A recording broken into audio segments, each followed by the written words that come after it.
The Spiral, Chapter 19, The Trap. To lay a trap for a vicious and monstrous wolf, one had to use bait it loved, such as putrefying flesh.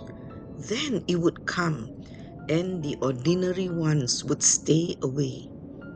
Its desire for such flesh would lure the wolf, and it would throw caution to the wind. Preparations were made to secure such flesh big enough to send the putrid smell far into its haunts.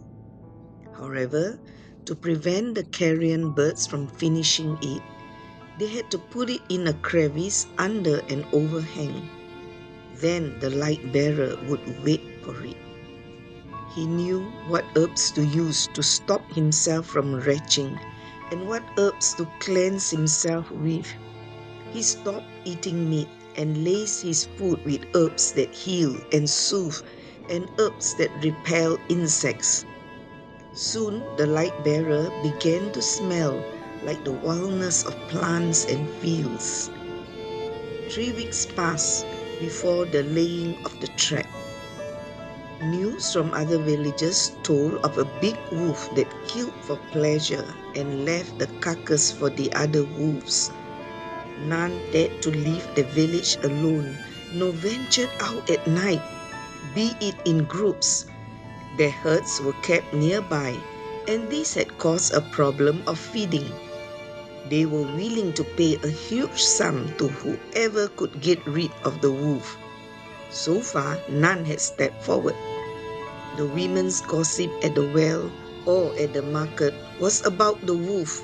The usual greeting would be followed by the next question about the wolf. It filled their lives and dreams. A fear pervaded the atmosphere. Some said it must be an identity stealer.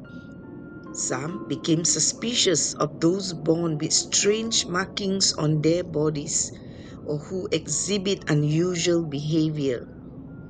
New villagers were not spared from vicious rumors. Their origins were questioned. Men who walked together with arms around one another were berated. Shapes on the walls caused by the dam were seen as ominous warnings. Salt was thrown occasionally, and sometimes quarrels arose as the one hit by the salt felt accused. Places of prayer were filled to overflowing. During the waiting, the light bearer had on many nights took out his father's jacket, the one which his brother, being the firstborn, received from his father, had thrown away in disgust. It was woven from flax. The telltale signs of patching spoke of the many hand-to-hand combat with wolves. When he put it on, he felt the aura of victory over wolves. The ancient blood of wolf slayers stirred within. His father had given him a name of one of his forebears who was great in his days. The name was An. The creed of the wolf slayers was spoken to him ever since he could understand words. He repeated them to himself. First, never be a wolf within.